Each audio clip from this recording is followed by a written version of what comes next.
है ना, क्योंकि एकरे साथ ना रिश्ता जोड़ रहा है। तो पृथ्वी तनी बड़ है, तो तनी अपन से बड़ लड़की से थोड़ी ना रिश्ता जोड़ेगा जी। हम लोग देखते हैं, अगर मान लेते हैं हम लोग 5 फीट है, तो 5.5 फीट वाली लड़की के थोड़ी ना तार ले चलेंगे, ओ मैडम ऐसे थोड़ी ना करेंगे।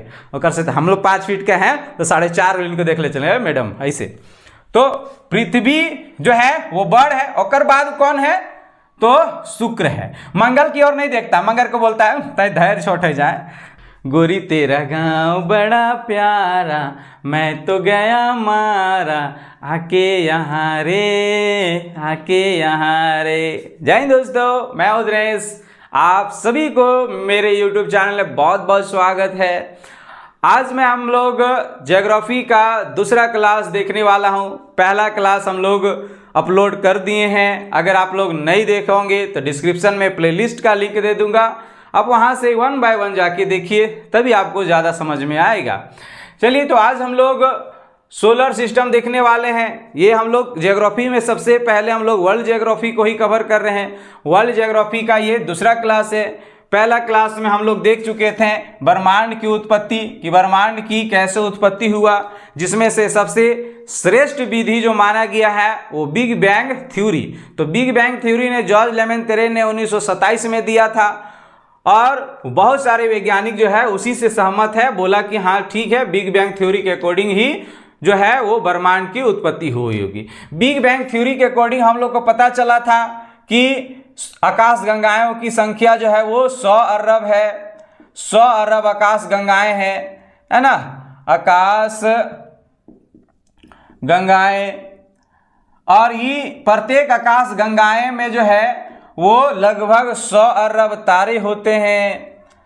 100 अरब तारे होते हैं। ये जो है हम लोग पिछले क्लास में ही देख चुके थे।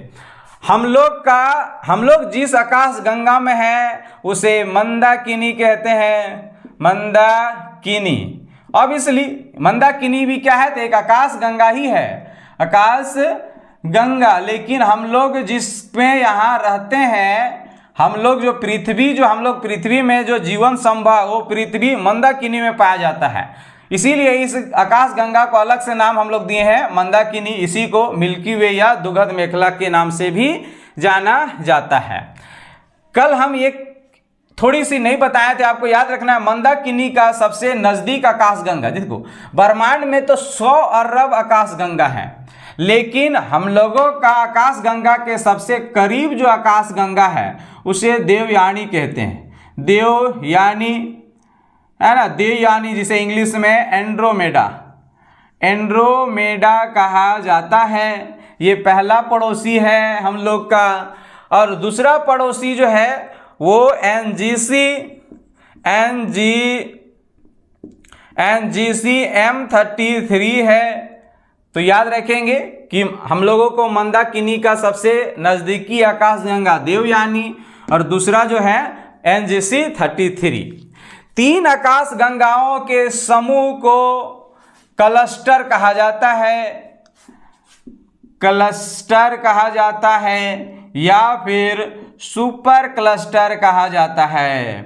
तो ये भी याद रखेंगे, है ना, क्लस्टर या सुपर क्लस्टर। नहीं देखते हैं, पिछले क्लास में तो बताए थे आकाश गंगा के बारे में, लेकिन ये नहीं बताए थे।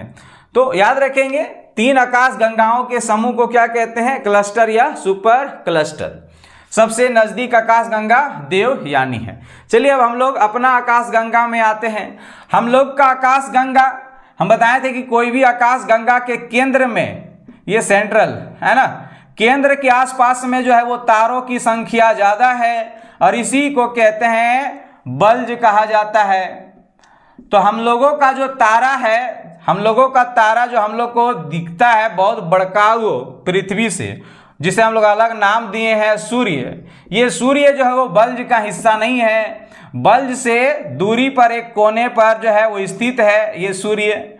ये कितनी दूरी पर स्थित है, तो लगभग बल्ज से 30,000 लाइट ईयर की दूरी पर स्थित है। पिछले क्लास ही बता दिए कि लाइट ईयर जो है वो क्या है, तो एक दूरी का मात्रक है, जिसका मान जो है वो लगभग 9.46 × 10⁻12 किलोमीटर है। ये किसका, तो 1 लाइट ईयर का। ठीक है। तो इस तरह से 30,000 लाइट ईयर के दूरी पर स्थित है कौन, हम लोगों का सूर्य। सूर्य के अगल बगल के पिंड जैसे कि ग्रह हो गया, उपग्रह हो गया, धूमकेतु हो गया, क्षुद्र ग्रहाएं हो गया, उल्का पिंड हो गया, ये सब को मिलाकर इसके ग्रुप को कहा जाता है सौर मंडल। तो इसमें कोई दिक्कत नहीं होना चाहिए कि सौर मंडल किसे कहते हैं। सूर्य तथा सूर्य के अगल बगल के पड़ोसियों के पिंडों को जो है वो क्या कहा जाता है, तो सौर मंडल कहा जाता है। तो इसमें कोई मुझे नहीं लगता किसी को दिक्कत होता होगा। जैसे कि अगर मान लेते हम सूर्य हैं तो हमारे अगल बगल में देखो यहाँ टेबल वगैरह है, ये बोर्ड वगैरह है, ये मार्कर है, तो ये सबको मिलाकर क्या कहेंगे, तो सौर मंडल कहेंगे। लेकिन हाँ, ये चीज आपको माइंड में ये होना चाहिए कि हम लोग का सौर मंडल एकमात्र तारा है जिसका नाम सूर्य है। तो ब्रह्मांड में ये मंदाकिनी में तो लगभग 100 अरब तारे हैं। तो 100 अरब में से एक तारा हम लोग के पृथ्वी के सबसे करीब है, उसका नाम हम लोग अपने से दिए हैं क्या, तो सूर्य। तो सूर्य एक क्या है, तो तारा है। तो ये चीज आपको याद रखना है। तो सौर मंडल समझ गए कि सौर मंडल क्या है। सौर मंडल में जो है उष्मा एवं प्रकाश का एकमात्र स्रोत जो है सूर्य है। आप लोग लिखते चलेंगे, एकमात्र स्रोत जो है वो क्या, कौन है, तो सूर्य है ना। सूर्य के पास ही एक अपना उष्मा और अपना प्रकाश है। और अन्य पिंड जो सौर मंडल का है जैसे ग्रह, उपग्रह, क्षुद्र ग्रह, ये सब उष्मा और प्रकाश कहाँ से प्राप्त करते हैं, तो सूर्य से प्राप्त करते हैं। तो याद रखेंगे इस चीज को, सौर मंडल में सूर्य एवं उष्मा का स्रोत किसके पास है, तो सूर्य के पास है। सूर्य इतना बड़ा है, हम लोग को लगता है कि पृथ्वी बड़ा है, हम लोग का सूर्य तो बहुत छोटा लगता है, लेकिन सूर्य इतना बड़ा है कि सूर्य सौर मंडल का कुल द्रव्यमान, अगर टोटल द्रव्यमान मतलब इसके, अब बहुत कोई को द्रव्यमान समझ में नहीं आता। देखिए द्रव्यमान मतलब कि देखो द्रव्यमान का मात्रक होता है केजी। आप लोग फिजिक्स पढ़िएगा तो आपको मालूम होगा कि द्रव्यमान का मात्रक केजी। तो जितने भी हम लोग जाके बोलते हैं कि 2 किलो सेब दे दो, 2 किलो आलू दे दो, ये जो वेट करके देता है, वेट मतलब वजन, तो वजन का मात्रक एक्चुअल में न्यूटन होता है, लेकिन वजन को हम लोग केजी कह के बुलाते हैं। तो एक्चुअल में जो केजी जो मात्रक है वो द्रव्यमान है। तो जितने भी हम लोग केजी वगैरह में, केजी हो गया, ग्राम हो गया, कुंटल हो गया, इस सब में जो भी वस्तुओं को लेते हैं वो जो है वो क्या है, तो द्रव्यमान है। वो अगले ये फिजिक्स का टॉपिक है कि द्रव्यमान और भार में क्या अंतर है, वेट में। तो समझो कि इस सौर मंडल का कुल भार, ऐसे अभी सोचो कि कुल भार, क्योंकि हम लोग भार से ही वाकिफ हुए हैं, भार को ही हम लोग केजी बोलते हैं। तो कुल भार का मतलब इस सौर मंडल का अगर मान लेते हैं ये 100 केजी होगा ये सौर मंडल, तो 99 केजी अकेले सूर्य है। तो 99% अकेले कौन है, तो सूर्य है। तो आपको याद रखना है कि सौर मंडल का कुल द्रव्यमान का 99% सूर्य में निहित है। निहित मतलब सूर्य जो है वो 99 जो है वो परसेंट में है, बाकी 1% जो है वो अन्य सब आ जाएंगे। अन्य में कहने का मतलब जो 8 ग्रह आ जाएगा, 52 ग्रह आ जाएंगे, क्षुद्र ग्रह आ जाएगा, ये सब सारे मिला के 1%। तो सूर्य का द्रव्यमान अकेले जो है वो कितना है, तो 99% है। तो इस चीजों को नोट करके लिखते चलेंगे। अब हम लोग सौर मंडल के बारीकी से देखते हैं कि सौर मंडल में क्या क्या है, क्या क्या नहीं है, ये सारी चीजों को हम लोग देखते हैं।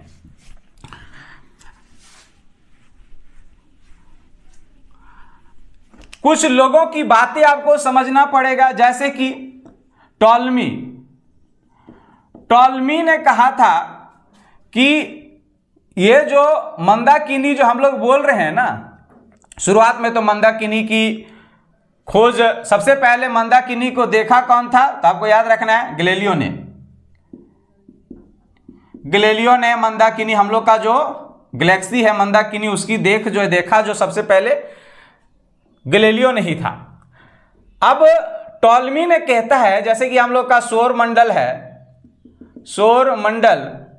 तो इस सौर मंडल में बीच में जो है वो सूर्य है, बीच में कौन है? सूर्य। और सूर्य के चारों ओर जो है वो ग्रह सब, उल्का ग्रह सब जो है, उल्का पिंड सब जो है वो सूर्य की चक्कर लगा रहे हैं। लेकिन टॉलमी ने कहा था कि केंद्र में पृथ्वी है और इसके धैर्य धैर्य सूर्य चक्कर लगा रहा है। तो टॉलमी ने कहा था कि सूर्य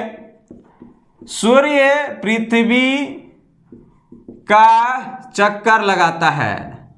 तो ये चीज आपको याद रखेंगे कि किसने कहा था कि पृथ्वी सौर मंडल के केंद्र में है और सूर्य इसके चारों ओर चक्कर लगाते हैं। तो ये टॉलमी ने कहा था। लेकिन इसकी बात को गलत करते हुए कॉपरनिकस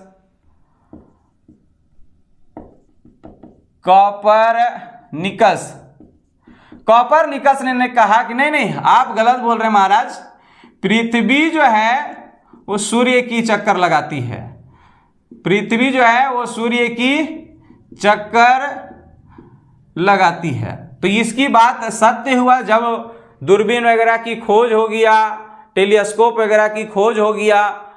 तो इस कंडीशन में दिखा क्या कि पृथ्वी जो है वो सूर्य के चारों ओर चक्कर लगा रही थी। इसकी बात सही हुआ, ये इसकी क्या हो गई? गलत हो गई। तो ये दो बातें याद रखना, इतिहास में गलत भी बोल दीजिएगा तो पढ़ना पड़ेगा, है ना।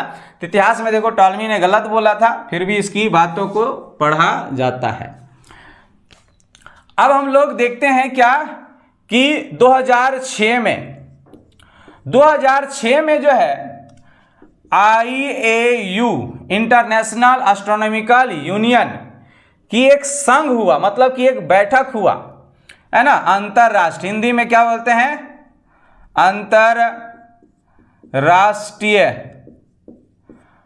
अंतरराष्ट्रीय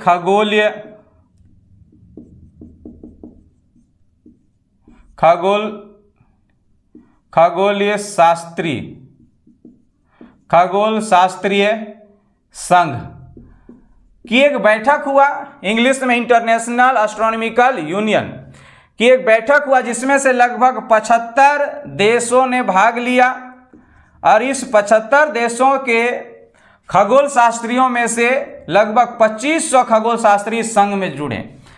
मतलब कि एक प्रकार का एक संगठन था जिसमें से 75 देश के लोगों में से, मतलब 75 देश के खगोल शास्त्रियों में मिलकर लगभग कितने खगोल शास्त्री इस संघ में शामिल हुए थे? 2500। और इन लोग तय किया कि ग्रह किसे कहेंगे, क्योंकि इससे पहले ग्रह सिंपल तरीका लगाया गया था कि ग्रह उसे कहेंगे जो सूर्य की चारों ओर चक्कर लगाती हो, उसे ग्रह कहेंगे। तो सूर्य की चारों ओर जो है वो सूर्य की चारों ओर जो चक्कर लगाएगा उसे ग्रह कहेंगे। लेकिन 2006 की बैठक में ग्रहों का एक फिर से डिफिनेशन, मतलब परिभाषा दिया गया कि ग्रह किसे कहेंगे। और इस डिफिनेशन में, इस बैठक में निश्चय हुआ कि ग्रह उसे कहेंगे जिसकी पाथ जो है, मतलब ये रास्ता जो है वो निश्चित हो कि एक निश्चित आकार में ऐसे घूमते रहेगा सूर्य की चारों ओर। इसके अलावा इसका एक साइज जो डिफाइन किया गया कि एक निश्चित साइज होना चाहिए, ना कि बहुत छोटा नहीं होना चाहिए। तो बुध ग्रह इतना एक साइज जो है वो डिफाइन किया गया कि इतना साइज होना चाहिए। तो इस तरह से ग्रह का डिफिनेशन किया गया कि अपनी कक्ष में ही घूमना चाहिए, दूसरे के रास्ता में नहीं जाना चाहिए।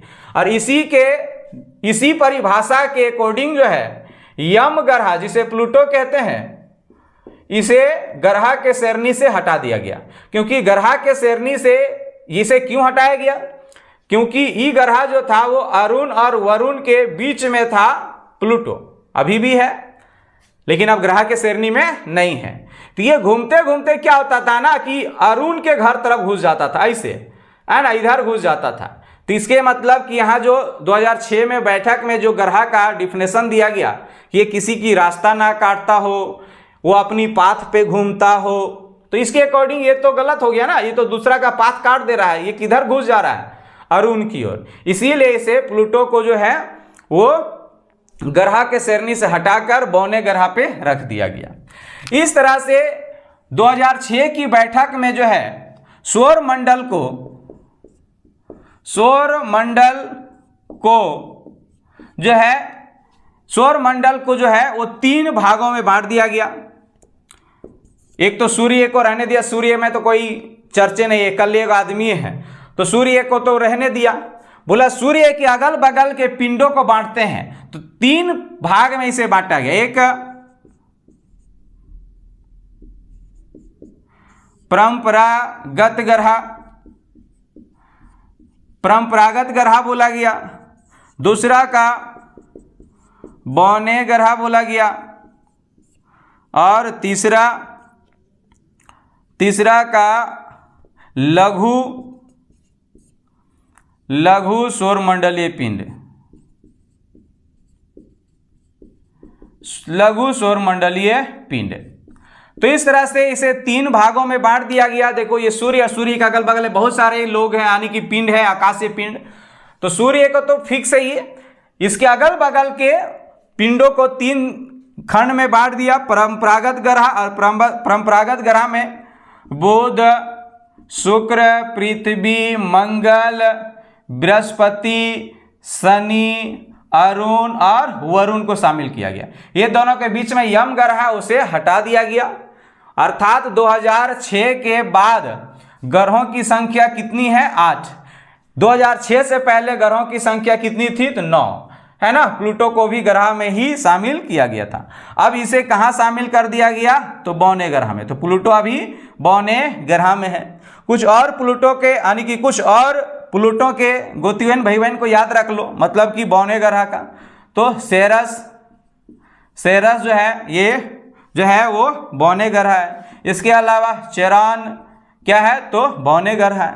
इसके अलावा मैकमैक जो है वो कौन है? तो बौने ग्रह। तो ये कुछ बौने ग्रह का नाम याद रख लेंगे।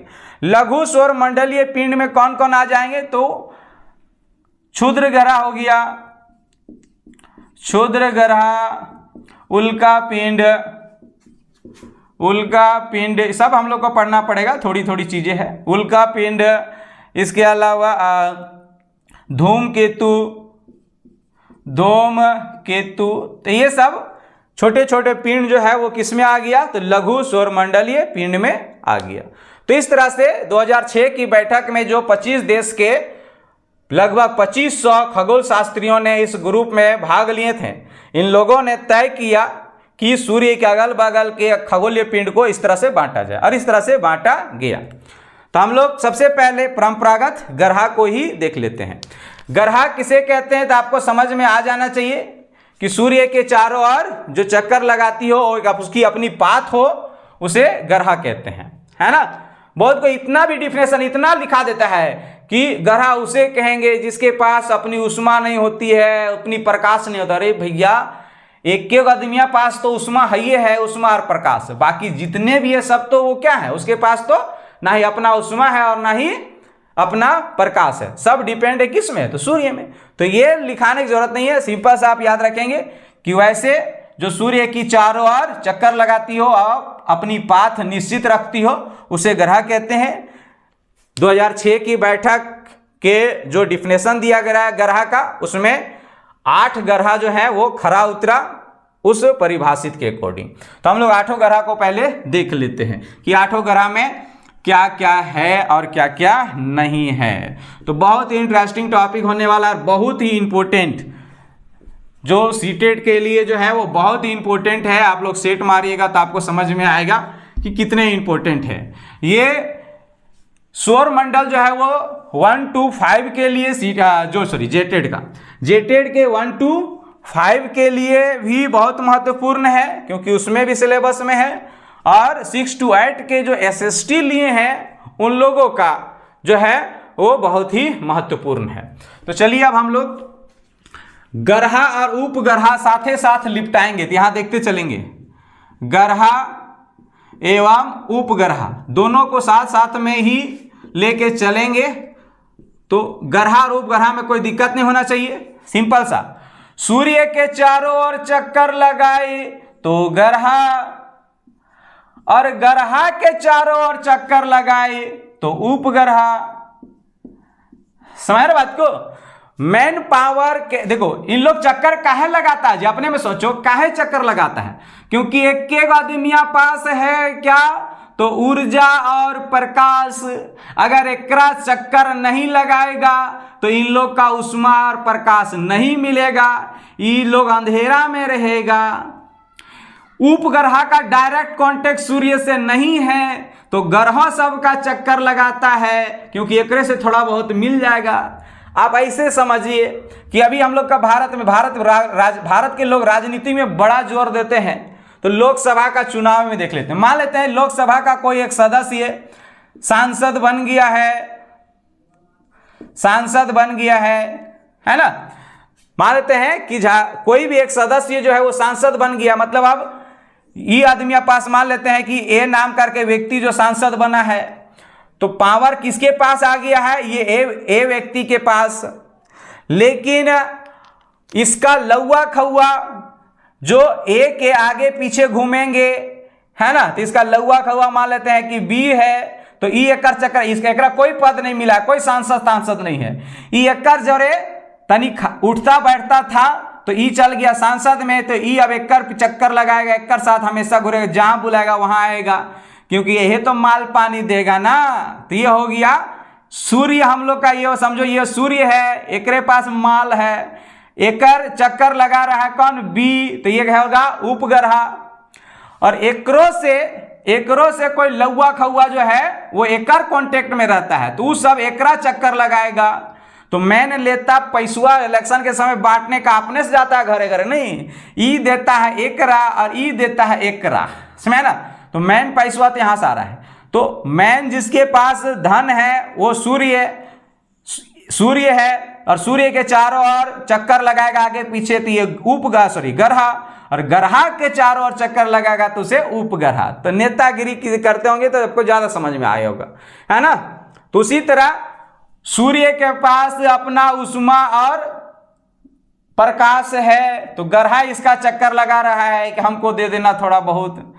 उपग्रह का डायरेक्ट कांटेक्ट नहीं है सूर्य के साथ, समझे ना, और ये तनी छोट है, समझे ना, उपग्रह सब छोट है, तो इसकी ग्रेविटी बहुत कम है, सूर्य की ग्रेविटी बहुत ज्यादा है, एकर साथ आएगा तो अपन और लीगल लेगा, खींच लेगा, इसलिए सोचता है कि नहीं जो मिल रहा है एकरे साथ ठीक है, समझे ना। तो इसीलिए ककर साथ में घूमते चलता है, तो ग्रहों के साथ में घूमते चलता है, ग्रह का चक्कर लगाता है, तो उसे उपग्रह। तो सिंपल सा आप ऐसे याद रखेंगे, जो सूर्य का चक्कर लगाए वो ग्रह, और ग्रह का जो चक्कर लगाए वो उपग्रह। तो हम यहां दोनों साथ में लेते चलेंगे तो आपको दिक्कत नहीं होगा। चलिए ये देखो, सूर्य जो है हम लोग का मंदाकिनी का केंद्र में स्थित हो गया। ये सूर्य के सबसे नजदीक ग्रह बुध हो गया, बुध के बाद सबसे नजदीक ग्रह शुक्र हो गया, शुक्र के बाद सबसे नजदीक ग्रह सूर्य के कौन, तो पृथ्वी हो गया हम लोग। उसके बाद सबसे नजदीक ग्रह तो मंगल हो गया, मंगल के बाद कुछ छोटे छोटे पिंड घूम रहे हैं, इन छोटकन को बोलते हैं क्षुद्र ग्रह। उसके बाद ये हो गया बृहस्पति ग्रह, उसके बाद शनि ग्रह, उसके बाद अरुण, और उसके बाद अरुण और वरुण। तो इस तरह से सूर्य से दूरी के अकॉर्डिंग ग्रहों का नाम हो गया। क्वेश्चन बोलेगा कि क्षुद्र ग्रह किन ग्रहों के बीच में है, तो मंगल और बृहस्पति ग्रह के बीच में है। तो ये ग्रह हम लोग देख लिए कि ग्रह का क्रमांक हो गया दूरी के अकॉर्डिंग, बुध, शुक्र, पृथ्वी, मंगल, बृहस्पति, शनि, अरुण, वरुण। अब ध्यान समझेंगे, ये जो क्षुद्र ग्रह से इधर जो 4 गो ग्रह है, इन ग्रहों को बोलते हैं आंतरिक ग्रह, इंग्लिश में इनर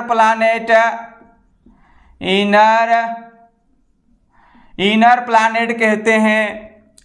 ये ग्रह सब तुलना रखता है पृथ्वी से, पृथ्वी जैसा, देखो हम लोग जो पृथ्वी में है तो पृथ्वी जैसा इन लोग जो है वो ठोस अवस्था में है, इसीलिए इन चारों ग्रह के एक ग्रुप का नाम दिया गया है जिसका नाम है पार्थिव ग्रह। तो पार्थिव ग्रह में कौन कौन आते हैं, तो बुध, शुक्र, पृथ्वी और मंगल। तो आप ध्यान से देखते चलेंगे कि पार्थिव ग्रह में कौन कौन आते हैं। तो पा से आपको याद रखना है पार्थिव, पा से पृथ्वी। पृथ्वी के जैसा जो ग्रह का जो है छोटे ग्रह सब जो है वो छोटे आकार में प्लस ठोस अवस्था में, तो उसे पार्थिव ग्रह कहा गया है। क्षुद्र ग्रह के बाद वाले इन ग्रहों को आउटर प्लैनेट कहा गया है, मतलब बाह्य ग्रह कहा गया है। ये चारों ग्रह का तुलना जो है, ये चारों ग्रह में से सबसे तेज दरार यहाँ बृहस्पति है, तो बृहस्पति से तुलना किया गया है और इसीलिए इसे जोवियन प्लैनेट, जोवियन प्लैनेट कहते हैं। जोवियन ग्रह इसलिए कहते हैं क्योंकि बृहस्पति का इंग्लिश नाम जुपिटर से आपको याद रखना है जोवियन। यहाँ पा से पृथ्वी, पा से पार्थिव, जा से जुपिटर, जा से जोवियन। तो जोवियन ग्रह में कौन कौन आते हैं, तो ये चारों का नाम लिख लीजिए, बृहस्पति, शनि, अरुण, वरुण। तो ये 4 ग्रह है। अब ऐसा क्यों बांटा गया है आंतरिक और आउटर में, तो इसको हम लोग देखेंगे। ये चारों ग्रह जो है वो ठोस अवस्था में है, जबकि ये चारों ग्रह जो है वो गैस अवस्था में है, हवाई है इन लोग, ये ठोस अवस्था में है। ये चारों सूर्य के करीब होने के कारण इसके अगल बगल में इस तरह से जो छोटी छोटी धूल कण घूमते हैं ना, उसको खींच लिया है, ग्रेविटी के कारण खींच लिया है सूर्य। इसीलिए इन ग्रहों के अगल बगल में धूल कण की मात्रा कम पाई जाती है, धूल कण की मात्रा कम पाई जाती है, जबकि इधर में ग्रेविटी सूर्य का थोड़ा कम पड़ जाता है, इसीलिए इधर धूल कण की मात्रा अधिक है, इधर कम है उधर अधिक है। इसके अलावा और क्या क्या हो सकता है, तो इधर वाले जो है आकार में छोटे छोटे हैं, जबकि ये आकार में बड़े हैं, है ना, ये आकार में बड़े हैं, ये सब छोटे छोटे हैं। इधर वाले के बुध हो गया, शुक्र, पृथ्वी, मंगल, इस सब का ग्रेविटी कम है, क्योंकि ऑब्वियसली जो छोट रहेगा उसका ग्रेविटी कम है और बड़ रहेगा उसका ग्रेविटी ज्यादा होती है। तो इसकी ग्रेविटी, गुरुत्वाकर्षण बल जो है इसकी कम होती है, इसकी गुरुत्वाकर्षण बल जो है वो क्या होती है, तो अधिक होती है। तो ये एक बेसिक डिफिनेशन हो गया पार्थिव ग्रह और जोवियन प्लैनेट का। तो आप लोग स्क्रीनशॉट लेते चलेंगे क्योंकि हम मिटाते चलेंगे भैया, है ना। तो यहां तक समझ में आ गया कि पार्थिव ग्रह और जोवियन प्लैनेट में क्या अंतर है। बड़े एग्जाम में और आजकल थोड़ा सा सेटर सब जो है वो एग्जाम को टफ करने के लिए बहुत खोखर के देता है, खोखर मतलब बड़ी डीपली दे देता है क्वेश्चन। जैसे कि एक क्वेश्चन में दिया हुआ था कि निम्न में से कौन भिन्न है, भिन्न मतलब अलग, और ऑप्शन में दिया हुआ है, मान लेते हैं इस तरह से ऑप्शन में था कि पृथ्वी, शुक्र, शनि और मंगल। अब यहां पर ही जो नहीं पढ़ा होगा पार्थिव और जोवियन प्लैनेट, उसको तो लगेगा कि ये चारों तो ग्रह ही है, पृथ्वी, शुक्र, मंगल और शनि।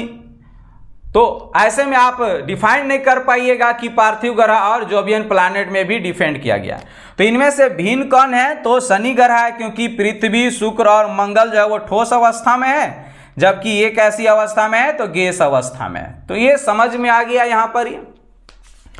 अब थोड़ा सा आगे चलते हैं। अब देखते हैं कि सूर्य के किरणें सबसे ज्यादा किसके पास पड़ रही है, तो कौन सबसे ज्यादा गर्म होगा, तो उसको हम लोग देखते हैं। देखिए, सूर्य के किरणें ऑब्वियसली सबसे करीब जो रहेगा उसी को तो पड़ेगा। तो सूर्य के किरणें सबसे ज्यादा किसमें पड़ती है, तो बुध ग्रह पे पड़ती है। लेकिन अभी हम बताए थे कि सूर्य की ग्रेविटी इतनी ज्यादा है कि बुध के वातावरण जो था, वायुमंडल, इस वायुमंडल को ही खींच लिया है। तेकर पास वायुमंडल है ये नहीं है केकर पास, तो बुध ग्रह पास। अब वायुमंडल नहीं होने के कारण सूर्य की किरणें, मान लेते हैं ये दिन, इस साइड में दिन है, अभी ये साइड दिन है, क्योंकि सूर्य किरणें जिधर पड़ती है उधर दिन होती है, जिधर नहीं पड़ रही होती है रात होती है। तो इस साइड में अभी सूर्य किरणें पड़ रही थी, इधर दिन है इधर रात है, ये साइड में रात है, अभी यहाँ बुध ग्रह में इधर दिन है। तो होता क्या है कि सूर्य की किरणें बुध ग्रह में पड़ रही है, तो जिधर दिन होती है उधर तापमान लगभग 420 डिग्री सेल्सियस हो जाती है। लेकिन जैसे ही ये ग्रह ऐसे पलटती है, ये वाला इस साइड और ये वाला इस साइड आती है, तो ये जो गर्म था 420 डिग्री, ये तुरंत ठंडा जाता है -180 डिग्री, -180 डिग्री सेल्सियस हो जाती है। मतलब आप ऐसे समझिए कि सूर्य की किरणें आ तो रही है, लेकिन जैसे ऐसे पलटती है तो सूर्य किरणें को जाने में भी समय नहीं लगता है, तुरंत ठंडा जाता है। आप लोग ऐसे समझिए कि मान लेते ये रास्ता, अब इस रास्ता में पूरा क्लियर है, कोई आदमी नहीं है, तो आप लोग हुमच के दबा के बाइक को चला के निकल जाते हैं और आ भी जाते हैं। लेकिन यही आप जो है, ये ट्रैफिक है, यहाँ पर ही बहुत सारे लोग, भीड़ भाड़ है, पूरा सब्जी मंडी लगल भी है, तो आप क्या कीजिएगा, जाने के समय भी लेट लगेगा, चल चौय पॉय पॉय करते जाइएगा इधर उधर, आने के समय में भी आपको ऐसा ही देर होगा। तो इसका कहने का अर्थ है कि यहाँ वायुमंडल नहीं है, तो सूर्य किरणें जाती है और इसे रोकने के समय कोई रोकता भी नहीं है, इसीलिए अचानक जाती है, अचानक गर्म हो जाता है, और जब अचानक रिटर्न भी आ जाता है तो माइनस में चला जाता है। तो इस तरह से सबसे गर्म तो इसी में होता है, लेकिन सबसे ज्यादा ठंडा भी जाता है तुरंत, समझे ना। मतलब कि जिस साइड गर्म होता है, जिस साइड दिन होता है, वो पूरा पूरा लह 420 डिग्री पूरा देखने में गोर लगेगा, लेकिन पीछे साइड से जाकर देखिए तो पूरा भुआठ करिया है ना, -180 डिग्री। तो ये अचानक ठंडा और अचानक गर्म हो जाता है, इसीलिए सूर्य के पास करीब होने के बावजूद बुध ग्रह को जो है वो गर्म ग्रह नहीं कहा गया है, गर्म ग्रह नहीं कहा गया है। लेकिन हाँ, ये क्वेश्चन ने पूछा है कि किन ग्रहों में सबसे ज्यादा तापांतर होती है। तापांतर मतलब तापों का अंतर। तो देखो दिन में यहां कितना हो जा रहा है, 420 डिग्री सेल्सियस। एक मिनट। वही रात की बात करें तो रात में कितना हो जा रहा है, -180 डिग्री सेल्सियस। मतलब ये दोनों में अंतर देखा जाए कितना का हो जाएगा, 600 डिग्री सेल्सियस का तापांतर। जो सबसे ग्रहों में से सबसे ज्यादा तापांतर जो है वो किसमें है, तो बुध ग्रह में। कितना, तो 600 डिग्री सेल्सियस। अब ये गर्म होने के बावजूद भी इसे सबसे ज्यादा गर्म ग्रह नहीं कहा गया, क्योंकि अचानक ठंडा, अचानक जो है वो गर्म हो जाता है, अचानक ठंड हो जाता है। मतलब आप ऐसे समझ सकते हैं कि ब्यूटी पार्लर थोप थाप के आई तो अचानक बहुत खूबसूरत, धो धा के दी तो पूरा करिया भुआठ, ऐसा हो जाता है कौन, ये वाला। इसीलिए इसे गर्म ग्रह या खूबसूरत ग्रह नहीं कहा गया है। वही अगर शुक्र की बात करें तो शुक्र ग्रह के पास वायुमंडल है, जिसके कारण यहां पर ही अचानक ठंड और अचानक गर्म नहीं हो जाता है। ये गर्म होने में जितना समय लगता है वैसा ठंडा होने में भी समय लगता है। इसका मतलब दिन के समय में भी ये उजाला दिखता है, और जब रात होता है तो रात में भी इधर उजाला दिखता है, क्योंकि यह अचानक से सूर्य की किरणें को जाने नहीं देता है, तो ये चमकते रहता है। मतलब आप ऐसे कह सकते हैं कि कोई लड़की पार्लर के आने के बाद तो खूबसूरत दिख ही रहा है, लेकिन मुंह धोने के बाद खूबसूरत दिख ही रहा है। इसीलिए इसे सौंदर्य ग्रह कहा जाता है, या ब्यूटी ग्रह, है ना। ब्यूटी ग्रह किसे, तो शुक्र को। बुध ग्रह भी पूरा, बुध ग्रह क्या होती है, अचानक ब्यूटी पार्लर से आया तो पूरा गोरनार, पूरा खूबसूरत, पूरा लहराते चल रही है। अचानक मुंह धो के आया तो लड़का सब बिगड़ गया, देख के भाग गया। तो ये अचानक गोर, अचानक करिया, ये क्या होता है, गोर होता है। ब्यूटी पार्लर से आया मतलब कि सूर्य किरणें आती है तो गोर तो दिखेगा ही दिखेगा, लेकिन सूर्य किरणें चला जाने के बाद भी ये गोर रहते ही रहो, थोड़ा कम हो जाता है लेकिन रहता है, इसीलिए इसे सौंदर्य ग्रह या ब्यूटी ग्रह कहा गया है, और इसीलिए इसे गर्म ग्रह भी कहा गया है। तो सबसे ज्यादा गर्म ग्रह किसे कहते हैं, तो शुक्र को कहा जाता है। अब शुक्र जो है सबसे क्या है, तो गर्म है प्लस खूबसूरत भी है। तो हम लोग का पृथ्वी क्या किया है कि खूबसूरती के तरफ ज्यादा आकर्षित हो गया है। तो क्वेश्चन में यहां यह पूछा हुआ है कि पृथ्वी के नजदीक निम्न में से कौन सी ग्रह सबसे निकट है। तो अब इसलिए इस सब का तो आप लोग जान ही गए हैं कि ये सब तो खैर दूर दूर में है भैया, यही दोनों में टक्कर होगा, या तो मंगल हो सकता है या तो शुक्र। तो आप कैसे याद रखना है, तो पृथ्वी के नजदीक सबसे ज्यादा कौन है, तो शुक्र है। हम इन लोग नहीं देखते मेला ठेला में अगर लड़की तनी खूबसूरत देखते हैं तो तनी हुंधी लहका चलते हैं, है ना, ओकरे धनी करीब होके। तो सीधी तरह पृथ्वी जो है खूबसूरत कौन है, तो शुक्र, तो एकरे धने लचक के तनी चल रहा है। तो शुक्र पृथ्वी से करीब कौन है, तो शुक्र ग्रह ज्यादा करीब है ना।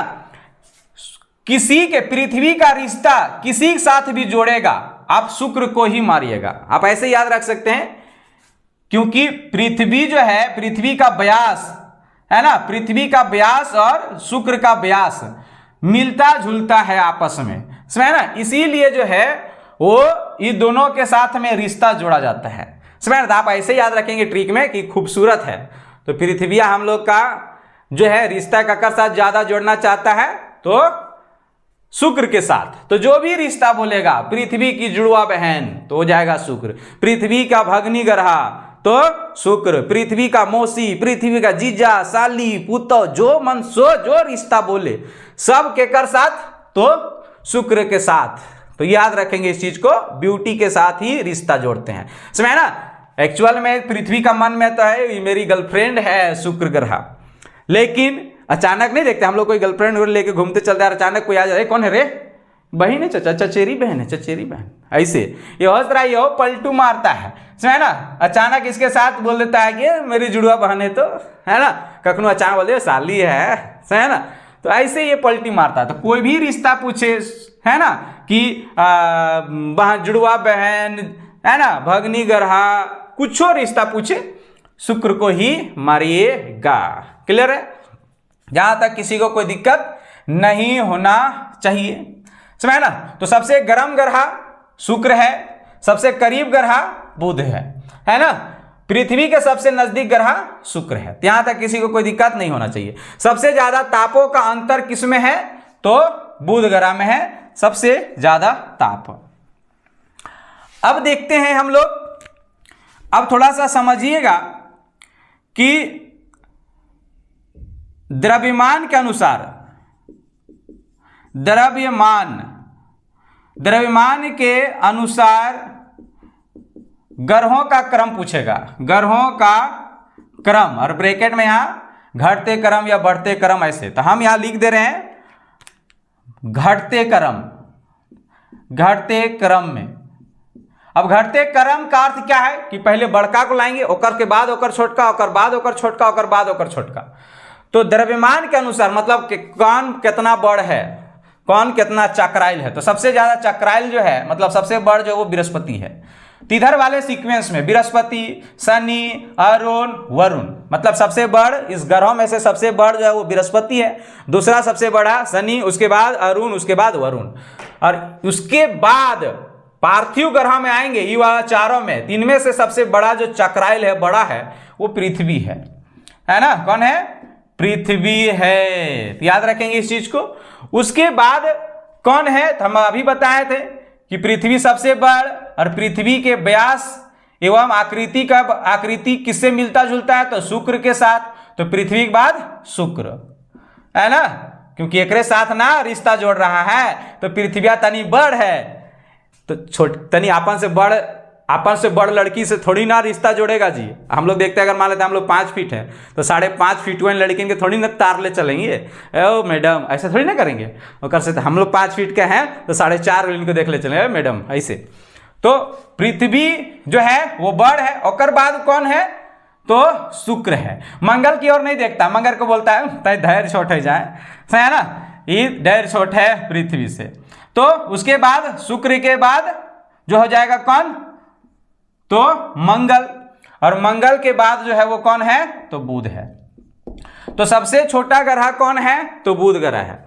तो द्रव्यमान के अनुसार ग्रहों का क्रम बृहस्पति, शनि, अरुण, वरुण, इधर वाला चारों एक साथ। उसके बाद हम लोग का अपना पृथ्वी, पृथ्वी रिश्ता का साथ जोड़ता है शुक्र के साथ। उसके बाद अरुण बोल रहे मंगल, उसके बाद बुध। तो ये द्रव्यमान के अनुसार इसका क्रम हो गया। अब थोड़ा सा यहां ये समझिएगा, ये तो द्रव्यमान के अनुसार हो गया। अब थोड़ा सा यहां ये दो चीजें और समझ लीजिए, घूर्णन और परिक्रमण। घूर्णन और परिक्रमण, पहले परिक्रमा देख लेते हैं। परिक्रमा, जिसे इंग्लिश में रेवोल्यूशन कहते हैं, है ना। तो परिक्रमा किसे कहते हैं, तो देखिए सूर्य के चारों ओर ग्रह सब घूम रहे हैं, उस स्थिति को परिक्रमा मतलब रेवोल्यूशन कहते हैं। सिंपल सा याद रखिए कि परिक्रमा मतलब कि किसी के चारों ओर घूमना को ही परिक्रमा कहते हैं। जैसे कि मान लेते हैं कि हम हैं यहां, मेरे यहां बीच में कोई है, हम एक धरिए ऐसे घूम रहे हैं, तो हम क्या कर रहे हैं, तो परिक्रमा कर रहे हैं। तो सभी ग्रह जो है वो क्या कर रहे हैं, परिक्रमा कर रहे हैं, ऐसे, है ना। तो परिक्रमा का अगर देखा जाए कौन कितना दिन में सूर्य का एक चक्कर लगा देता है, तो बुध ग्रह जो है वो 88 दिन में एक चक्कर लगा देता है, बुध ग्रह 88 दिन में। वही अगर ड्यूटी की बात करें, मतलब शुक्र ग्रह की, तो शुक्र ग्रह जो है वो एक कितने बार में चक्कर लगा देते हैं, तो आपको याद रखना है ये लगभग जो है 224 दिन में एक चक्कर लगा देता है ड्यूटी, शुक्र ग्रह। वही हम लोग की पृथ्वी की बात करें तो ई तनी और लुजर चल रहा है ना, कितना दिन में, तो 365 दिन में लगाता है एक चक्कर, है ना। इसके अलावा मंगल की बात करें तो मंगल 687 दिन में एक चक्कर लगा देता है, 687 दिन। तो देखिए इधर वाले दिन में चक्कर लगा रहे हैं, 88 दिन, 224 दिन, 365 दिन, इधर 668 दिन। इधर वाले वर्ष में लगाने लगेंगे, ये लगाता है 12 वर्ष में एक चक्कर, ये लगाता है 29 वर्ष में एक चक्कर, ये लगाता है 84 वर्ष में एक चक्कर, और ये लगाता है 165 वर्ष में एक चक्कर। तो ये जो तुलना किया गया वो हम लोग का ग्रह के अकॉर्डिंग किया गया है 1 वर्ष। याद रखिएगा कि किसी ग्रह में 1 वर्ष कब कहते हैं, तो देखिए बुध ग्रह जब इसका एक चक्कर लगा लेता है ना, तो बुध ग्रह के लिए वो 1 वर्ष होगा। तो बोलेगा किस ग्रह में 88 दिन का 1 वर्ष होता है, तो किस में होता है, बुध ग्रह में। बोलेगा किस ग्रह में 224 दिन का 1 साल कहा जाता है, तो कौन सा, तो शुक्र ग्रह। क्वेश्चन में कहेगा कि किस ग्रह में 165 वर्ष को 1 वर्ष कहा जाता है, तो हो जाएगा कौन, तो 165 वर्ष 1 वर्ष के बराबर है, वो किस में, तो वरुण ग्रह में। क्योंकि अरुण ग्रह जो है इसको एक चक्कर लगाने में 165 वर्ष का समय लेगा, और उस ग्रह के लिए मतलब वरुण ग्रह के लिए 165 वर्ष 1 वर्ष के बराबर होगा। ये 165 वर्ष तो हम लोग का पृथ्वी से ना तुलना किया गया है, ठीक है। तो अगर यहां से पूछ देगा कि परिक्रमा ग्रहों का जो है वो परिक्रमण यानी कि परिक्रमा के अनुसार क्रम सजाइए, तो परिक्रमा के अनुसार ऑलरेडी सजा हुआ है, देख लो, है ना। पहले बुध, शुक्र, पृथ्वी, मंगल, बृहस्पति, शनि, अरुण, वरुण, तो इसमें कोई दिक्कत नहीं है। हाँ, यहां ये पूछ देगा कि अगर ये सबसे तेज कौन घूम रहा है, सबसे कम वर्ष एक चक्कर में कम लगा ले रहा है। यहां ये पूछ देगा कि सबसे तेजी सूर्य का परिक्रमा कौन कर रहा है, तो बुध, तो इसकी गति क्या है, कितना की स्पीड से ये कर रहा है, तो इसको याद रखना है कि ये जो है 48 किलोमीटर प्रति सेकेंड की चाल से चल रहा है, समझे ना। तो परिक्रमा सबसे तेजी जो कर रहा है वो बुध ग्रह कर रहा है, कितना की स्पीड से, तो 48 किलोमीटर प्रति सेकेंड।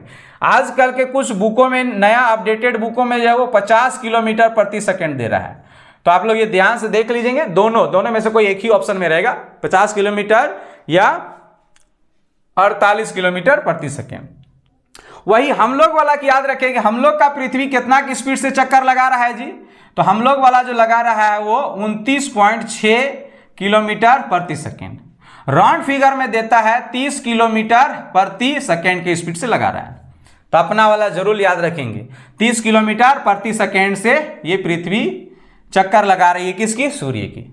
सबसे धीमा गति कौन लगा रहा है, तो वरुण ग्रह लगा रहा है, जो लगभग 5.4 किलोमीटर प्रति सेकेंड के स्पीड से ये घूम रहा है। अब परिक्रमा कर रहा है तो कौन डायरेक्शन में कर रहा है, हिंदुस्तान से ऐसे घूम रहा है या फिर ऐसे घूम रहा है। तो देखिए 8 ग्रहों में से 2 ऐसे ग्रह हैं जो सूर्य की परिक्रमा जो है वो क्लॉकवाइज कर रहे हैं, क्लॉकवाइज। अब ये क्लॉकवाइज क्या है, तो घड़ी के दिशा में, हिंदी में इसे दक्षिणावर्त कहते हैं, दक्षिणावर्त। और एक होता है एंटी क्लॉकवाइज, एंटी क्लॉकवाइज इसे वामावर्त कहते हैं। तो 8 ग्रहों में से 2 ऐसे ग्रह हैं जो क्लॉकवाइज घूम रहे हैं, इसमें ना क्लॉकवाइज अगर और खोखर के पूछेगा तो इसके बोलते हैं, क्लॉकवाइज को बोलते हैं पूरब से पश्चिम, पूरब से पश्चिम घूमना को क्लॉकवाइज, ऐसे पूरब से पश्चिम, और पश्चिम से पूर्व की ओर घूमना को क्या कहते हैं, तो एंटी क्लॉकवाइज। तो सभी ग्रह जो है वो कैसे चक्कर लगा रहे हैं, इस डायरेक्शन में। देख लो कौन कौन ग्रह कैसे चक्कर लगा रहा है, तो बुध ग्रह इस डायरेक्शन में चक्कर लगा रहा है, पृथ्वी भी इस डायरेक्शन में चक्कर लगा रहा है, मंगल भी इस डायरेक्शन में चक्कर लगा रहा है, बृहस्पति भी इस डायरेक्शन में ऐसे जा रही है, शनि भी इस डायरेक्शन में जा रही है, और वरुण भी इस डायरेक्शन में जा रही है।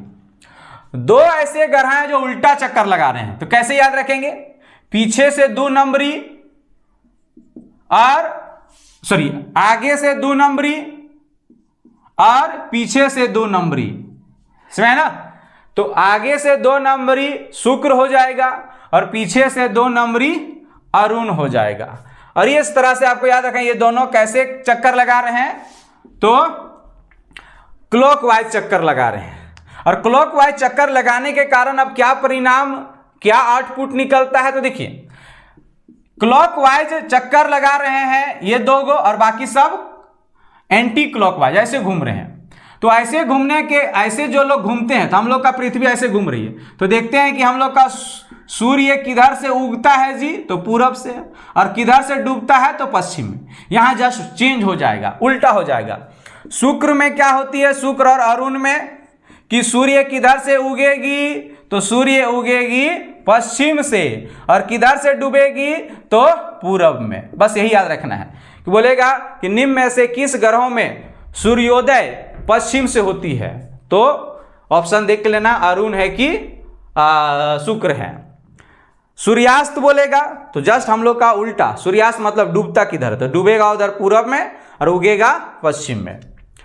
अब क्या होता है कि जब हम लोग का जब सूर्य में हम लोग का जब दिन होते रहता है ना, दिन या मतलब कि सुबह होने लगता है या शाम होने लगता है, तो इस समय ये शुक्र को देखने से ना चमकता है, शाम को भी और सुबह को भी देखने से चमकता है, क्योंकि ये क्या है, तो इसमें एक तो गर्म है, बहुत गर्म है, तो दूर से नहीं देखते हैं, गोरकीन लड़के दूर से दिख जाता है, दे फल नहीं जाता।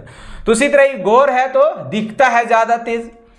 तो सुबह के समय में भी और रात के समय में भी ये शुक्र तारा जो है हमें दिखाई देता है। इसीलिए शुक्र तारा को जो है सांझ का तारा, शुक्र ग्रह को सांझ का तारा या भोर का तारा कहते हैं, भोर का तारा कहते हैं। क्यों? क्योंकि सुबह और शाम ये ग्रह जो है हम लोग को तारे के जैसा प्रतीक होता है, तारे के जैसा चमकता हुआ दिखाई पड़ता है, इसीलिए इसे सांझ का तारा और भोर का तारा कहा जाता है। तो ये एक्चुअल में तारा है क्या, ग्रह, ये तो ग्रह है, लेकिन तारा जैसा थोड़ी बहुत सुबह और शाम को हम लोग का चमकता हुआ दिखाई देता है, इसीलिए। तो बोलेगा किस ग्रह को सांझ एवं भोर का तारा कहा जाता है, तो शुक्र को कहा जाता है ना। अगर ऑप्शन में शुक्र नहीं रहा तो फिर आप ये 2 नंबरिया को मारिएगा अरुण को, है ना, क्योंकि सुबह होता है जब हम लोग का शाम होते रहता है तो इधर सुबह होने लगता है, और जब हम लोग का सुबह होने लगता है तो इन लोग का शाम होने लगता है। तो उस कंडीशन में ये दिखाई पड़ते हैं। लेकिन ये दोनों ऑप्शन में रहा तो फिर इसी को मारिएगा, क्योंकि ये तेज चमकता है ना। तो यहाँ तक किसी को कोई दिक्कत नहीं होना चाहिए घूर्णन में, सॉरी घूर्णन बोल रहे परिक्रमा में। अब हम लोग देख लेते हैं घूर्णन कि कौन ग्रह कितना देर में घूम रहा है। तो देखो घूर्णन जिसे एक और नाम से फंसाएगा आपको, इसी से मिलता जुलता परिभ्रमण। तो आदमी परी याद रखता है, परिक्रमा भूल जाता है, परिक्रमा था कि परिभ्रमण था। तो देखिए परिभ्रमण रहेगा तो जस्ट चेंज हो जाता है। इंग्लिश में इसे रोटेशन कहते हैं, रोटेशन। आप लोग मोबाइल में फोटो रोटेशन करते होंगे, फोटो खींच देते होंगे, ऐसे घूम गया होगा तो पकड़ के ऐसे घुमा देते होंगे, तो ये रोटेशन कहलाता है। तो रोटेशन का अर्थ होता है कि कोई भी खगोलीय पिंड अपने आप को घूमना, अपने आप का एक चक्कर, जैसे कि मान लेते हैं हम एक खगोलीय पिंड है, हम अपने आप का एक चक्कर घूम रहे हैं ऐसे, तो ये क्या कहलाएगा? तो ये कहलाएगा रोटेशन, मतलब कि घूर्णन कहलाएगा। तो देखते हैं कि ग्रह सब अपने आप का एक चक्कर कितना देर में कौन लगाता है। तो इधर से आप समझिएगा बात को, इधर से आपको याद हो जाएगा। बृहस्पति जो है 9.5 घंटा में एक चक्कर लगा देता है, शनि जो है लगभग 10.3 घंटा में एक चक्कर लगा देता है। वही अरुण की बात करें तो 17 घंटा, ये भी लगभग 17 घंटा में एक चक्कर लगा देता है। तो इधर याद रखेंगे, इधर सब घंटा में चक्कर लगा रहे हैं। उसके बाद हम लोग का पृथ्वी जो है वो 24 घंटा में लगभग चक्कर लगाता है। उसके बाद मंगल 24.6 घंटा में चक्कर लगाता है। तो ये सब घंटा में लगा रहे हैं। वही बुध और शुक्र जो है वो दिन में चक्कर लगा रहे हैं अपने आप का। तो ये कितना कितना दिन में? तो ये लगाता है 243 दिन में, और ये लगाता है लगभग 58 दिन में। 58 दिन में ये चक्कर लगाता है। तो ये दो दिन में लगा रहे हैं। अब थोड़ी बहुत ये समझिएगा बात को कि किसी ग्रह में दिन, रात या वर्ष किससे निर्धारित होता है। तो देखिए कोई ग्रह सूर्य के चारों ओर एक परिक्रमा करता है, ये वाला, तो उसके लिए, उस ग्रह के लिए वो एक वर्ष कहलाता है। लेकिन कोई ग्रह अपने आप का एक चक्कर लगाता है तो उस एक चक्कर को दिन और रात कहते हैं। तो हम लोग का पृथ्वी 24 घंटा में एक चक्कर लगाता है, इसी में दिन और रात होती है ना जी। तो क्वेश्चन यहां ये पूछा हुआ है कि किस ग्रह में एक दिन एक वर्ष से बड़ा है। तो देखो शुक्र ग्रह के लिए एक वर्ष कितना दिन का है? 224 दिन का। लेकिन शुक्र ग्रह के लिए एक दिन कितना दिन के बराबर है हम लोग का पृथ्वी के अकॉर्डिंग? तो 243 दिन।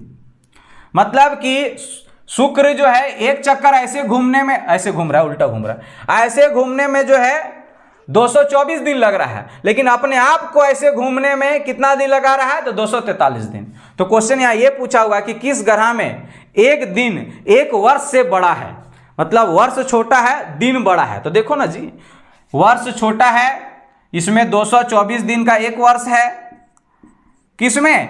तो शुक्र ग्रह में, और दिन जो है वो 243 दिन का है, 243 दिन का एक दिन है। तो अब इसलिए कौन बड़ा है? ये बड़ा है। तो ये थोड़ा सा समझिएगा ट्विस्ट को।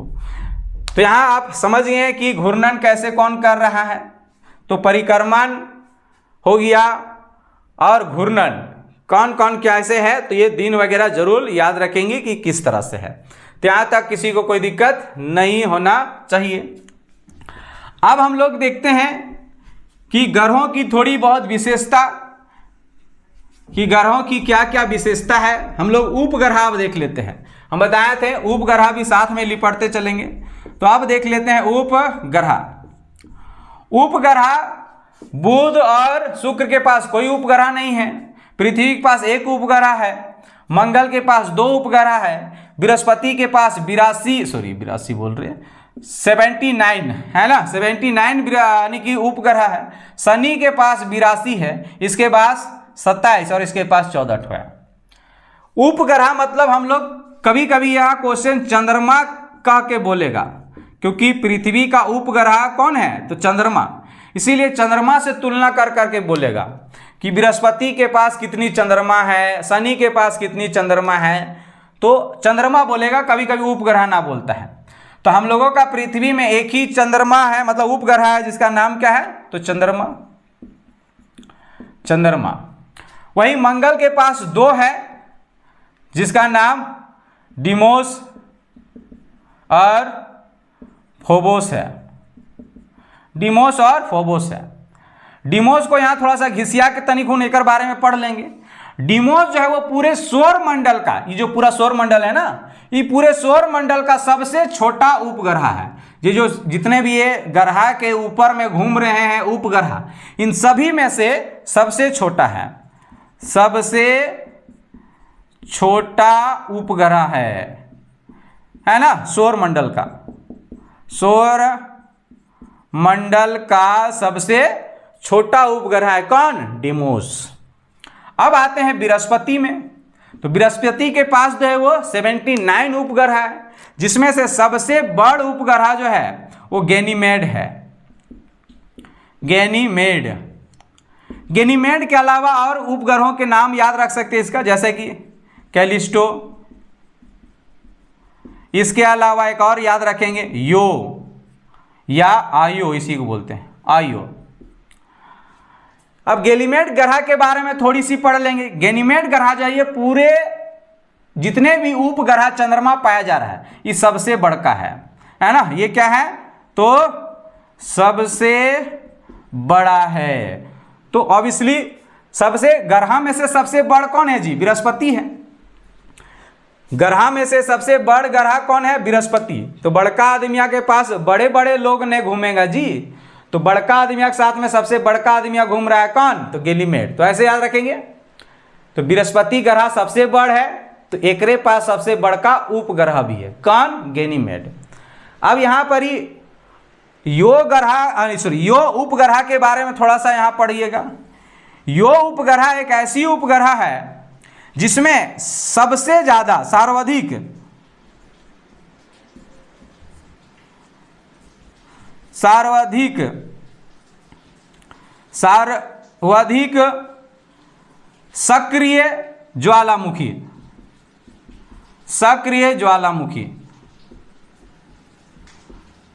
सक्रिय ज्वालामुखी पाया जाता है। तो यो उपग्रह या आयो उपग्रह में पूरे सौर मंडल का सर्वाधिक सक्रिय ज्वालामुखी मतलब एक्टिव है ना, हमेशा वहां से जो है वो लावा निकलते रहेगा। तो आप लोग ज्वालामुखी पढ़िएगा तो वहां आप देखिएगा सक्रिय ग्रह, सक्रिय ज्वालामुखी क्या है ये सब। अभी सोचो कि एक सक्रिय ज्वालामुखी मतलब कि धरातल से अंदर से लावा वगैरह फेंकते रहता है, उसी को ज्वालामुखी कहते हैं। सक्रिय ज्वालामुखी मतलब हमेशा यहां से निकलते रहेगा। तो पूरे सौर मंडल का सबसे ज्यादा सक्रिय ज्वालामुखी कहां पाया जाता है, तो आयो या यो उपग्रह में पाया जाता है। ત્યાં ऐसे याद रखेंगे। शनि की बात करें तो शनि में 82 है, जिसमें से एक को याद रखना है, ये दूसरा सबसे बड़ा ग्रह है शनि। तो दूसरा सबसे बड़ा उपग्रह एक पास होना चाहिए। मान लेते हैं सबसे बड़ा जो है ग्रह कौन है, तो बृहस्पति। तो सबसे बड़ा उपग्रह गैनीमेड एक पास है। मतलब आप ऐसे समझो हम लोग जीवन अपना आम जीवन में कि सबसे बड़ा आदमी कौन है, धन पर पैसा वाला, तो बृहस्पति है। तो एक पास बड़का गड़िया रहेगा ना जी, है ना, गैनीमेड। दूसरा सबसे बड़ा आदमी कौन है, शनि। तो दूसरा सबसे बड़ा गाड़ी एक पास होना चाहिए। तो एक पास है, जिसका नाम है टाइटन। टाइटन जो है वो सबसे बड़ा जो है दूसरा सबसे बड़ा उपग्रह है पूरे सौर मंडल में। टाइटन के अलावा इसका एक और उपग्रह का नाम याद रखेंगे, फोबे। अब इसको क्यों याद रखेंगे, इसे इसलिए याद रखेंगे क्योंकि शनि ग्रह का जितने भी उपग्रह है सब एंटी क्लॉकवाइज घूम रहे हैं इसके चारों ओर, लेकिन फोबे ग्रह जो है वो क्लॉकवाइज घूम रहा है। ये कैसा घूम रहा है, क्लॉकवाइज, मतलब कि दक्षिणावर्त घूम रहा है, इसीलिए इसको याद रखना है। इसके अलावा ये दोनों का एक उपग्रह का नाम याद रखो, टाइटन, टाइटेनिया और इसका ट्रिटॉन। ट्रिटोन। तो ये आप डिक्शनरी अकॉर्डिंग इन तीनों नाम को सजाइएगा ना, टाइटन, टाइटेनिया और ट्रिटोन, तो ऐसा ही आप ऐसा ही याद हो जाएगा। तो टाइटन, टाइटेनिया, ट्रिटोन, तो शनि, अरुण, वरुण का ये सब उपग्रह सब है। तो ये हम लोग उपग्रह के बारे में चर्चा कर लिए कि क्या क्या है। अब देखते हैं ग्रहों की कुछ विशेषता। ग्रहों की कुछ विशेषता देखते हैं कि ग्रहों की और क्या क्या विशेषता है। तो बुध ग्रह पे आपको याद रखना है, इसमें वायुमंडल नहीं पाया जाता है और सबसे ज्यादा तापांतर है, सबसे ज्यादा तापांतर, तापों का अंतर है कितना, तो 600 डिग्री सेल्सियस। सबसे छोटा है, सबसे तेज घूम रहा है, ये सब तो जानेंगे। शुक्र ग्रह की बात करें तो शुक्र ग्रह सबसे चमकीला ग्रह है, ये सब की विशेषता हम लोग जान गए। पृथ्वी को हम लोग अलग से टॉपिक है, उसको अलग से पढ़ेंगे। अब इधर देखते हैं इन सब का विशेषता। मंगल ग्रह में जो है सबसे बड़ा ज्वालामुखी, पूरे सौर मंडल का सबसे बड़ा ज्वालामुखी, सबसे बड़ा ज्वालामुखी पाया जाता है, जिसका नाम है ओलिपस मेसी।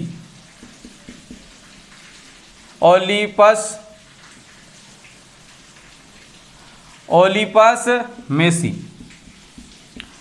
तो सौर मंडल का सबसे बड़ा ज्वालामुखी कौन है, तो ओलिपस मेसी, जो किस ग्रह में है, तो मंगल ग्रह में है। इसके अलावा मंगल ग्रह में पूरे सौर मंडल का सबसे बड़ा जो है वो पर्वत भी है, सबसे बड़ा पर्वत, जिसका नाम है निक्स ओलंपिया।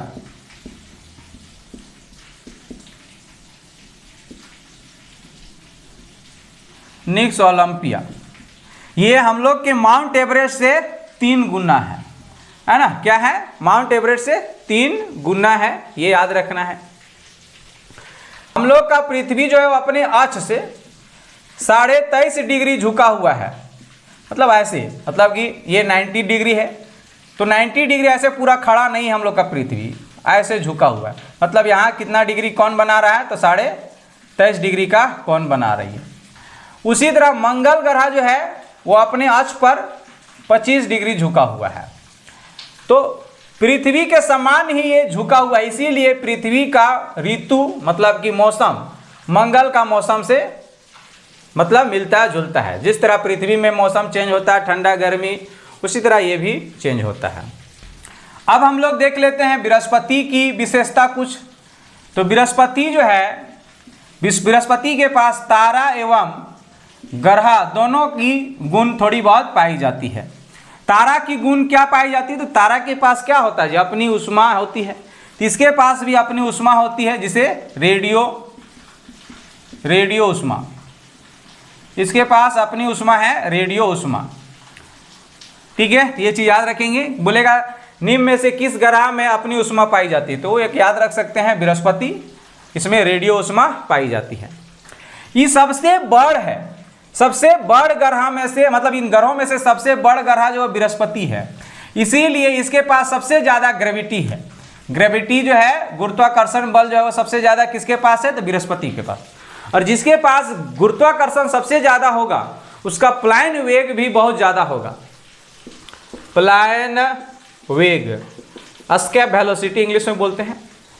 प्लायन वेग किसे कहते हैं, जैसे कि अभी हम लोग देखो इसको हम लोग फेंकें तो ये रिटर्न आ गया, तो रिटर्न क्यों आ गया, क्योंकि ग्रेविटी ने खींच लिया। लेकिन हम इतना तेज फेंकेंगे एकरा कि ग्रेविटी के पकड़ से बाहर हो जाएगा। तो ग्रेविटी के इतना तेज से फेंकना जो ग्रेविटी के बाहर हो जाए उसे कहते हैं प्लायन वेग। तो पृथ्वी का अगर प्लायन वेग एक वेग देखा जाए तो 11.2 किलोमीटर प्रति सेकेंड है। मतलब कि कोई वस्तु को जमीन के तल से 11.2 किलोमीटर प्रति सेकेंड की स्पीड से फेंकेंगे ना तो वापस नहीं आएगा।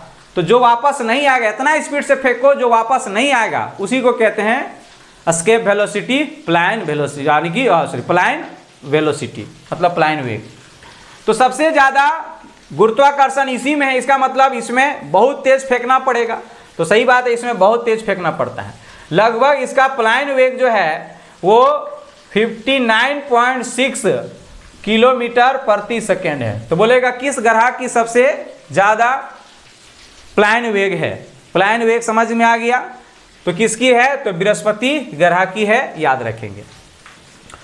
इसमें एक और पॉइंट याद रखेंगे, 2011 में नासा द्वारा एक यान भेजा गया था। यान, उस यान का नाम था जुन्नो यान। और इस यान जो है वो बृहस्पति ग्रह के लिए ही भेजा गया था। और बृहस्पति ग्रह में यह यान 2016 में पहुंचा था। तो याद रखेंगे इस चीज को। बोलेगा कि जुन्नो यान किस ग्रह से संबंधित रखता है, तो जुन्नो यान बृहस्पति ग्रह से संबंधित रखता है। अब आगे देखते हैं, ये इतने विशेषता हम लोग बृहस्पति की देख ली। अब हम लोग शनि को देखते हैं। शनि के क्या है कि शनि के ये साइड में जो ना रिंग जैसा धूल कण ऐसे घूम रहा है। रिंग जैसा, जैसे कि हमारे शनि ग्रह है, तो यहाँ से धूल कण जो है वो ऐसे घूम रहा है, धूल कण। तो ये एक रिंग जैसा बन जाता है, रिंग जैसा। तो शनि ग्रह में ऐसे 7 रिंग देखा गया ऐसे। तो शनि ग्रह में 7 रिंग है, इसीलिए इसे रिंग वाला ग्रह कहते हैं, रिंग वाला ग्रह। तो इसमें कितने रिंग को यहाँ वलय बोला गया है ना, वलय। तो इसमें कितने वलय है, तो 7 वलय है, मतलब 7 गो रिंग ऐसे घूम रही है। तो इसे रिंग वाला ग्रह कहते हैं। अरुण के पास आते हैं, तो अरुण के पास भी ऐसे रिंग वाला ग्रह है, लेकिन इसके पास 5 गो रिंग है, इसके पास 5 गो है। तो दूसरा रिंग वाला ग्रह कहा जाता है किसे, अरुण को। कभी कभी ऑप्शन में बोल देगा निम्न में से किसे रिंग वाला ग्रह कहते हैं, तो ऑप्शन में रहबे नहीं करेगा क्या, शनि। तो उस समय आप किसको मारिएगा, तो अरुण को ही मारिएगा। अरुण ग्रह जो है अपने अक्ष पर, जैसे कि हम लोग का पृथ्वी जो है अपने अक्ष पर कितना झुक गया, 23.5 डिग्री ऐसे हल्का सा हो गया है। लेकिन अरुण ग्रह जो है वो अपने अक्ष पर जो है वो 80 डिग्री झुक गया है। मतलब कि और 10 डिग्री नहीं तो ये तो पूरा ऐसे सूत जाएगा, है ना। ऐसे देखो, ऐसे पूरा खड़ा रहता है तो उसे 90 डिग्री कहते हैं। ये कितना झुक गया है, 80 डिग्री झुक गया है ऐसे। मतलब और 10 डिग्री झुकेगा तो लंबर जाएगा, लंबर मतलब पूरा सूत जाएगा, गोड़ हाथ पसरा देगा ये। तो ये पूरा सूतल जैसा नहीं है, लेटल जैसा है। हम लोग लेटते कैसे हैं जी, टीवी भी देखते रहते हैं, मूड में ऐसे तकिया लगा लेंगे और ऐसे सुतल रहेंगे, है ना। पूरा सूत नहीं जाते हैं, सूतना का अर्थ है कि पूरा लंबर गए हैं, है ना, पूरा 90 डिग्री झुक गए हैं और पूरा ऐसे सो गए हैं। थोड़ा तकिया के लगा के ऐसे करके बैठे हुए हैं और टीवी देख रहे हैं, तब ये कहलाएगा लेटा हुआ ग्रह, मतलब लेटा हुआ। तो ये 80 डिग्री झुक गया है, तो देखने में लगता है ये पूरा लेट गया है, इसीलिए इसे लेटा हुआ ग्रह कहते हैं। किसे, तो अरुण को। अब वरुण को बात करते हैं। तो वरुण जो है, देखिए सूर्य यहाँ पर ही है और सूर्य किरणें इन सभी ग्रहों में जाती है। तो अब इसलिए आप लोग ऐसे समझिए, गांव घर के लोग बहुत अच्छी समझेंगे। हम लोग ठंड के दिन में देखे होंगे कि कोयला वोला का चूल्हा जब जलाते हैं तो देखिएगा कि लोग मतलब कि उसकी ऊर्जा लेने के लिए, हम लोग गांव देहात में कहते हैं झरक लेने के लिए, सेकाने के लिए आ जाता है। देखिएगा सब ऐसे सेका रहा है। मान लेते हैं ये चूल्हा है, चूल्हा, और यहाँ पर ही कोई आदमी है, यहाँ खड़ा है, यहाँ खड़ा है, यहाँ खड़ा है। तो सबसे ज़्यादा झरक ककरा लगेगा, एकरा लगेगा। सबसे कम केकरा लगेगा। तो इसी तरह सूर्य यहाँ है चूल्हा और ये यहाँ से ताप रहा है, गया ऐसे ऐसे आग ताप रहा है। तो सबसे कम झरक ककरा लगेगा, मतलब सबसे कम ऊर्जा केकरा मिलेगा, तो अरुण को मिलता, वरुण को मिलता है। तो वरुण क्या हो गया, तो ठंडा गया। इन ग्रहों में से सबसे ठंडा ग्रह कौन है, तो ठंडा ग्रह जो है वो वरुण है। तो सबसे ज़्यादा ठंडा ग्रह वरुण, सबसे गर्म ग्रह शुक्र है। ये सबसे करीब होने के बाद भी गर्म नहीं है। क्यों, क्योंकि अचानक ताप रहा है, ऐसे पीठ दने छूते हैं तो लहलहा जाते हैं, पीछे देखते हैं तो पूरा ठंडा के भूवाट हुआ है। फिर ऐसे घूमता है तो हिंदे पूरा लहलहा जाता है, ई पूरा भूवाट हो जाता है। वाट मतलब पूरा काला कौंध करिया हो जाता है ठंडा के। समझ ना, नहीं देखते हैं आग उग जब जलता है तो भूतने के बाद करिया हो जाता है, उसी तरह करिया हो जाता है इधर। समझ ना, ऐसे घूमता है फिर लहलहा। ई सूरजवा तरफ भी रहने के बाद इधर लहलहिबे करता है, इधर तो पूरा गोर देखबे करता है, इधरों दिखते रहता है, समझे ना। तो ऐसे ही आपको याद रखना, इसीलिए इसे गरम गरा इसे कहा गया। तो बेसिक चीजें हम लोग ग्रह के बारे में देख लिए। नेक्स्ट क्लास में हम लोग one by one next class में हम लोग पृथ्वी को अलग से देखेंगे। इसके बाद अभी हम लोग सूर्य को नहीं देखे हैं, है ना। तो वर्ल्ड ज्योग्राफी का और हो सके 2 या 3 वीडियो आएगी। तो आज का क्लास हम लोग यहीं तक रखते हैं, मिलते हैं नेक्स्ट वीडियो में, तब तक के लिए गुड बाय।